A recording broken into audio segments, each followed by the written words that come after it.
Chapter 12. The Stranger in the Field. To come to the end of a time of anxiety and fear, to feel the cloud that hung over us lift and disperse, the cloud that dulled the heart and made happiness no more than a memory, this at least is one joy that must have been known by almost every living creature. Here is a boy who is waiting to be punished, but then, unexpectedly, he finds that his fault has been overlooked or forgiven, and at once the world reappears in brilliant colours, full of delightful prospects. Here is a soldier who is waiting with a heavy heart to suffer and die in battle, but suddenly the luck has changed. There is news, the war is over, and everyone bursts out singing, "He will go home after all." The sparrows in the ploughland were crouching in terror of the kestrel, but she has gone, and they fly pell-mell up the hedgerow, frisking, chattering and perching where they will. The bitter winter had all the country in its grip. The hares on the down, stupid and torpid with cold, were resigned to sinking further and further into the freezing heart of snow and silence. But now, who would have dreamed it?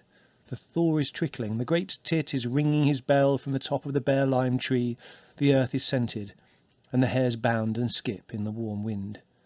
Hopelessness and reluctance are blown away like a fog, and the dumb solitude where they crept, a place desolate as a crack in the ground, opens like a rose and stretches to the hills and the sky. The tired rabbits fed and basked in the sunny meadow as though they had come no further than from the bank at the edge of the nearby copse. The heather and the stumbling darkness were forgotten as though the sunrise had melted them. Bigwig and Hawkbit chased each other through the long grass. Speedwell jumped over the little brook that ran down the middle of the field, and when Acorn tried to follow him and fell short, Silver joked with him as he scrambled out and rolled him in a patch of dead oak leaves until he was dry. As the sun rose higher, shortening the shadows and drawing the dew from the grass, most of the rabbits came wandering back to the sun-flecked shade among the cow parsley along the edge of the ditch. Here, Hazel and Fiver were sitting with Dandelion under a flowering wild cherry. The white petals spun down around them, covering the grass and speckling their fur, while 30 feet above a thrush sang, cherry dew, knee-deep, knee-deep, knee-deep." "Well, this is the place all right, isn't it, Hazel?" said Dandelion lazily. "I suppose we'd better start having a look along the banks soon, although I must say I'm in no particular hurry. But I've got an idea it may be going to rain before much longer." Fiver looked as though he were about to speak, but then shook his ears and turned to nibbling at a dandelion. "That looks a good bank along the edge of the trees up there," answered Hazel. "What do you say, Fiver? Shall we go up there now, or shall we wait a bit longer?" Fiver hesitated, and then replied, "Just as you think, Hazel." "Well, there's no need to do any serious digging, is there?" said Bigwig. "That sort of thing's all right for does, but not for us." "Still, we'd better make 1 or 2 scrapes, don't you think?" said Hazel. "Something to give us shelter at a pinch. Let's go up to the copse and look round. We might as well take our time and make quite sure where we'd like to have them. We don't want to have to do the work twice." "Yes, that's the style," said Bigwig. "And while you're doing that, I'll take Silver and Buckthorn here and have a run down the fields beyond, just to get the lie of the land and make sure there isn't anything dangerous." The 3 explorers set off beside the brook, while Hazel led the other rabbits across the field and up to the edge of the woodland. They went slowly along the foot of the bank, pushing in and out of the clumps of red campion and ragged robin. From time to time, one or another would begin to scrape in the gravelly bank, or venture a little way in among the trees and nut bushes to scuffle in the leaf mould. After they'd been searching and moving on quietly for some time, they reached a place from which they could see that the field below them had broadened out. Both on their own side and opposite, the wood edges curved outwards away from the brook. They also noticed the roofs of a farm, but some distance off. Hazel stopped and they gathered around him. "I don't think it makes much difference where we do a bit of scratching," he said. "It's all good so far as I can see. Not the slightest trace of Elil. No scent or tracks or droppings. That seems unusual, but it may just be that the home warren attracted more Elil than other places. Anyway, we ought to do well here. Now, I'll tell you what seems to be the right thing to me. Let's go back a little way between the woods and have a scratch near that oak tree there, just by that white patch of stitchwort. I know the farm's a long way off, but there's no point in being nearer to it than we need, and if we're fairly close to the wood opposite, the trees will help to break the wind a bit in winter." "Splendid," said Blackberry. It's going to cloud over, do you see? Rain before sunset and we'll be in shelter. Well, let's make a start. Oh, look. There's Bigwig coming back along the bottom and the other two with him. The 3 rabbits were returning down the bank of the stream and had not yet seen Hazel and the others. They passed below them into the narrower part of the field between the 2 copses, and it was not until Acorn had been sent halfway down the slope to attract their attention that they turned and came up to the ditch. "I don't think there's going to be much to trouble us here, Hazel," said Bigwig. "The farm's a good way away, and the fields between don't show any signs of ill at all. There's a man track. In fact, there are several, and they look as though they were used a good deal. Scent's fresh, and there are the ends of those little white sticks that they burn in their mouths, but that's all for the best, I reckon. We keep away from the men, and the men frighten the ill away." "Why do the men come, do you suppose?" asked Fiver. "Who knows why men do anything? They may drive cows or sheep in the fields, or cut wood in the copses. What does it matter? I'd rather dodge a man than a stoat or a fox." "Well, that's fine," said Hazel. "You found out a lot, Bigwig, and all to the good. We were just going to make some scrapes along the bank there. We'd better start. The rain won't be long now, if I know anything about it." Buck rabbits, on their own, seldom or never go in for serious digging. This is the natural job of a doe making a home for her litter before they are born, and then the buck helps her. All the same, solitary bucks, if they can find no existing holes to make use of, will sometimes scratch out short tunnels for shelter, although it's not work that they tackle at all seriously. During the morning the digging proceeded in a light-hearted and intermittent way.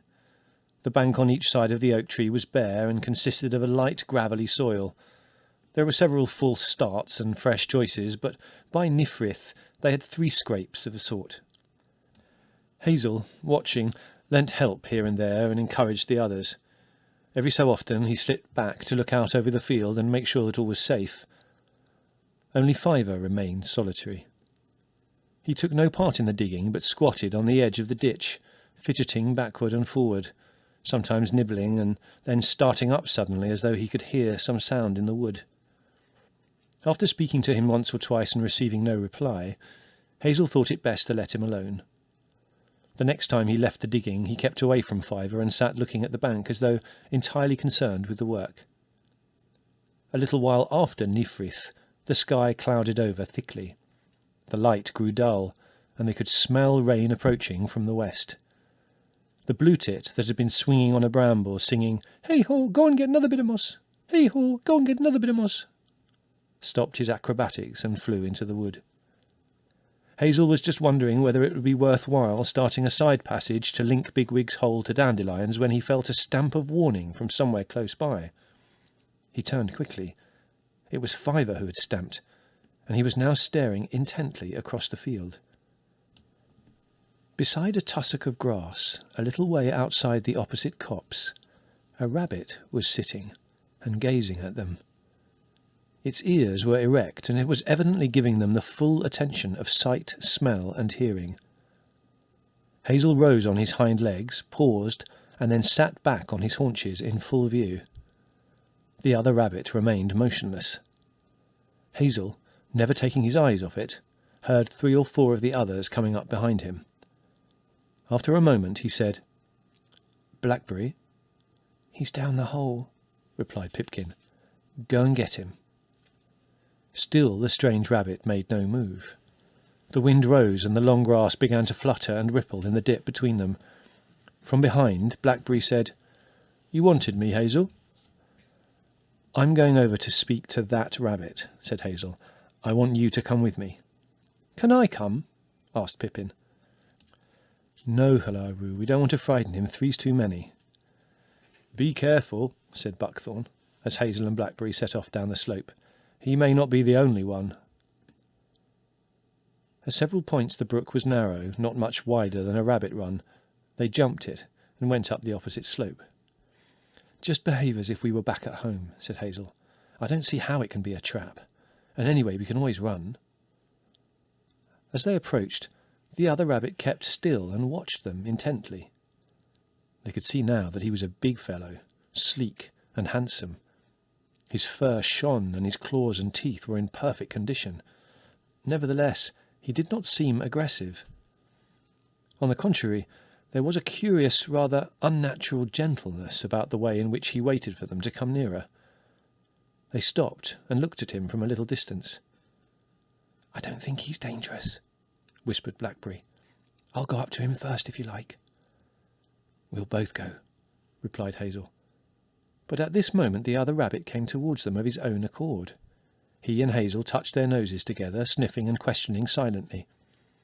The stranger had an unusual smell, but it was certainly not unpleasant.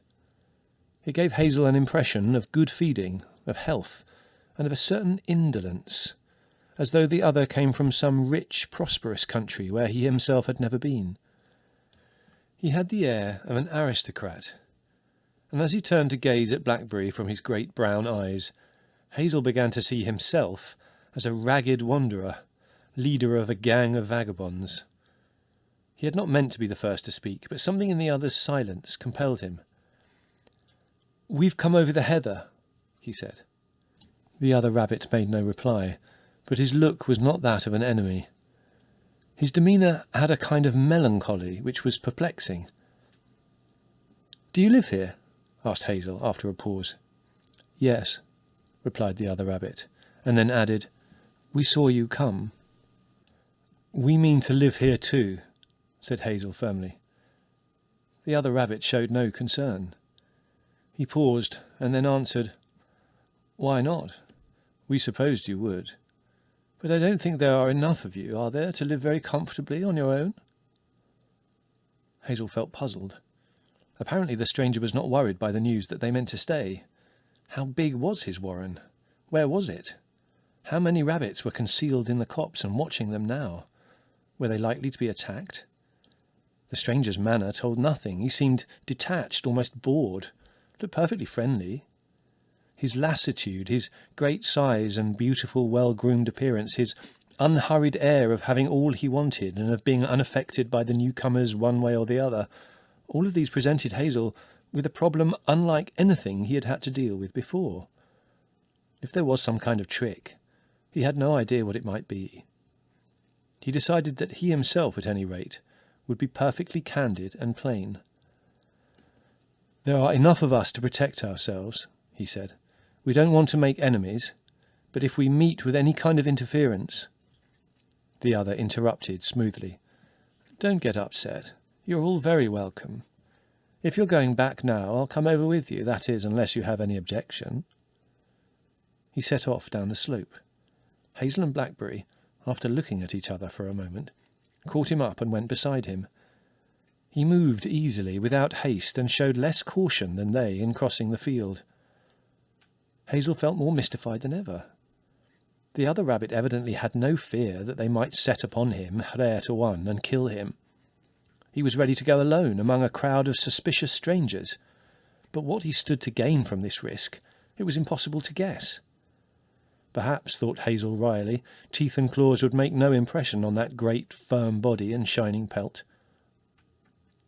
When they reached the ditch, all the other rabbits were squatting together, watching their approach. Hazel stopped in front of them, but did not know what to say. If the stranger had not been there, he would have given them an account of what had happened. If Blackberry and he had driven the stranger across the field by force, he could have handed him over for safekeeping to Bigwig or Silver. But to have him just sitting beside him, looking his followers over in silence and courteously waiting for someone else to speak first, this was a situation beyond Hazel's experience. It was Bigwig, straightforward and blunt as always, who broke the tension. "Who's this, Hazel?" he said. "Why has he come back with you?" "I don't know," answered Hazel, trying to look frank and feeling foolish. "He came of his own accord." "Well, we'd better ask him then," said Bigwig, with something like a sneer. He came close to the stranger and sniffed as Hazel had done. He too was evidently affected by the peculiar smell of prosperity, for he paused as though in uncertainty. Then, with a rough, abrupt air, he said, "Who are you, and what do you want?" "My name's Cowslip," said the other. "I don't want anything. I hear you've come a long way." "Perhaps we have," said Bigwig. "We know how to defend ourselves too." "I'm sure you do," said Cowslip, looking round at the mud-stained, bedraggled rabbits with an air of being too polite to comment. "But it can be hard to defend oneself against the weather. There's going to be rain, and I don't think your scrapes are finished." He looked at Bigwig, as though waiting for him to ask another question. Bigwig seemed confused. Clearly he could make no more of the situation than Hazel. There was silence except for the sound of the rising wind. Above them, the branches of the oak tree were beginning to creak and sway. Suddenly, Fiver came forward. "We don't understand you," he said. "It's best to say so and try to get things clear. Can we trust you? Are there many other rabbits here? Those are the things that we want to know." Cowslip showed no more concern at Fiver's tense manner than he had at anything that had gone before. He drew a forepaw down the back of one ear and then replied, "I think you're puzzling yourselves unnecessarily. But if you want the answers to your questions, then I'd say yes, you can trust us. We don't want to drive you away. And there is a warren here, but not as big as one as we should like. Why should we want to hurt you? There's plenty of grass, surely." In spite of his strange, clouded manner, he spoke so reasonably that Hazel felt rather ashamed. "We've been through a lot of danger," he said. "Everything new seems like danger to us. After all, you might be afraid that we were coming to take your does or turn you out of your holes." Cowslip listened gravely. Then he answered, "Well, as to holes, that was something I thought I might mention. These scrapes aren't very deep or comfortable, are they? And although they're facing out of the wind now, you ought to know that this isn't the usual wind we get here. It's blowing up this rain from the south. We usually have a west wind, and it'll go straight into these holes. There are plenty of empty burrows in our warren, and if you want to come across, you'll be welcome. And now, if you'll excuse me, I won't stay any longer. I hate the rain. The warren is round the corner of the wood opposite." He ran down the slope and over the brook. They watched him leap the bank of the further copse and disappear through the green bracken. The first scatters of rain were beginning to fall, pattering into the oak leaves and prickling the bare pink skin inside their ears.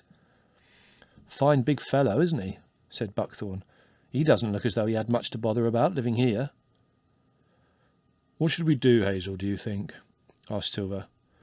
"It's true what he said, isn't it? These scrapes, well, we can crouch in them out of the weather, but no more than that. And as we can't all get into one, we shall have to split up." "We'll join them together," said Hazel. "And while we're doing that, I'd like to talk about what he said. Fiver, Bigwig, and Blackberry, can you come with me? The rest of you split how you like." The new hole was short, narrow, and rough. There was no room for 2 rabbits to pass. 4 were like beans in a pod. For the first time, Hazel began to realise how much they had left behind. The holes and tunnels of an old warren become smooth, reassuring and comfortable with use. There are no snags or rough corners. Every length smells of rabbit, of that great indestructible flood of rabbitry, in which each one is carried along sure-footed and safe. The heavy work has all been done by countless great-grandmothers and their mates. All the faults have been put right, and everything in use is of proved value. The rain drains easily, and even the wind of midwinter cannot penetrate the deeper burrows. Not one of Hazel's rabbits had ever played any part in real digging. The work they'd done that morning was trifling, and all they had to show for it was rough shelter and little comfort. There is nothing like bad weather to reveal the shortcomings of a dwelling, particularly if it is too small. You are, as they say, stuck with it, and have leisure to feel all its peculiar irritations and discomforts.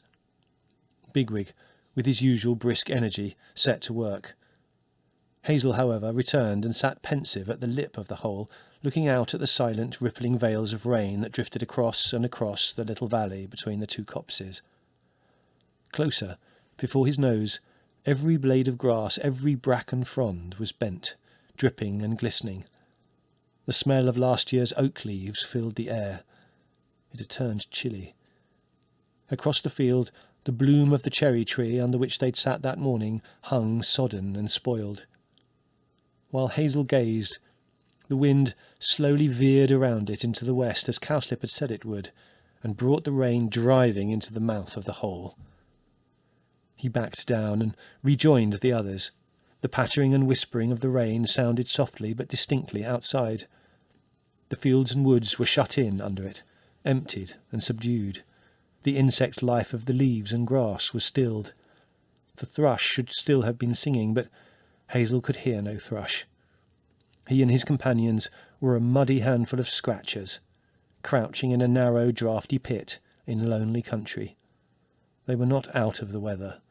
They were waiting, uncomfortably, for the weather to change. "Blackberry," said Hazel, "what did you think of our visitor, and how would you like to go to his warren?" "Well," replied Blackberry, "what I think is this. There's no way of finding out whether he's to be trusted except to try it. He seemed friendly, but then if a lot of rabbits were afraid of some newcomers and wanted to deceive them, get them down a hole and attack them, they'd start, wouldn't they, by sending someone who was plausible. They might want to kill us. But then again, as he said, there's plenty of grass, and as for turning them out or taking their does, if they're all up to his size and weight, they've nothing to fear from a crowd like us. They must have seen us come. We were tired. Surely that was the time to attack us, or while we were separated before we began digging. But they didn't. I reckon they're more likely to be friendly than otherwise. There's only one thing beats me. What do they stand to get from asking us to join their warren?" "Fools attract Eliel by being easy prey," said Bigwig, cleaning the mud out of his whiskers and blowing through his long front teeth. "And we're fools until we've learned to live here. Safer to teach us, perhaps. I don't know. Give it up. But I'm not afraid to go and find out. If they do try any tricks, they'll find I know a few as well. I wouldn't mind taking a chance to sleep somewhere more comfortable than this. We haven't slept since yesterday afternoon." "Fiver, I think we ought to have nothing to do with that rabbit or his warren. We ought to leave this place at once, but what's the good of talking?" Cold and damp, Hazel felt impatient. He had always been accustomed to rely on Fiver, and now, when he really needed him, he was letting them down. Blackberry's reasoning had been first-rate, and Bigwig had at least shown which way any sound-hearted rabbit would be likely to lean. Apparently the only contribution Fiver could make was this beetle-spirited vapouring. He tried to remember that Fiver was undersized, and that they'd had an anxious time and were all weary. At this moment the soil at the far end of the burrow began to crumble inward. Then it fell away, and Silver's head and front paws appeared. "Here we are," said Silver cheerfully. "We've done what you wanted, Hazel, and Buckthorn's through next door. But what I'd like to know is, how about what's-his-name, Cowslip? Are we going to his warren or not? Surely we're not going to sit cowering in this place because we're too frightened to go and see him. Whatever will he think of us?" "I'll tell you," said Dandelion from over his shoulder. "If he's not honest, he'll know we're afraid to come, and if he is, he'll think we're suspicious, cowardly skulkers. If we're going to live in these fields, we'll have to get on terms with his lot sooner or later, and it goes against the grain to hang about and admit we daren't visit them." "I don't know how many of them there are," said Silver, "but we're quite a crowd. Anyhow, I hate the idea of just keeping away. How long have rabbits been Eliel? Old Cowslip wasn't afraid to come in the middle of us, was he?" "Very well," said Hazel. "That's how I feel myself. I just wanted to know whether you did. Would you like Bigwig and me to go over there first by ourselves and report back?" "No," said Silver. "Let's all go, if we're going at all, for Frith's sake. Let's do it as though we weren't afraid. What do you say, Dandelion?" "I think you're right." "Then we'll go now," said Hazel. "Get the others and follow me." Outside, in the thickening light of the late afternoon, with the rain trickling into his eyes and under his scut, he watched them as they joined him. Blackberry, alert and intelligent, looking first up and then down the ditch before he crossed it. Bigwig, cheerful at the prospect of action. The steady, reliable Silver. Dandelion, the dashing storyteller, so eager to be off that he jumped the ditch and ran a little way into the field before stopping to wait for the rest. Buckthorn, perhaps the most sensible and staunch of them all. Pipkin, who looked around for Hazel and then came over to wait beside him. Acorn, Hawkbit and Speedwell. Decent enough rank-and-filers, as long as they were not pushed beyond their limits. Last of all came Fiver, dejected and reluctant as a sparrow in the frost. As Hazel turned from the hole, the clouds in the west broke slightly, and there was a sudden dazzle of watery pale gold light. "Oh, Elefthera," thought Hazel. These are rabbits we're going to meet. You know them as well as you know us. Let it be the right thing that I'm doing. Now, brace up, Fiver, he said aloud. We're waiting for you and getting wetter every moment. A soaking bumblebee crawled over a thistle bloom, vibrated its wings for a few seconds, and then flew away down the field. Hazel followed, leaving a dark track behind him over the silvered grass.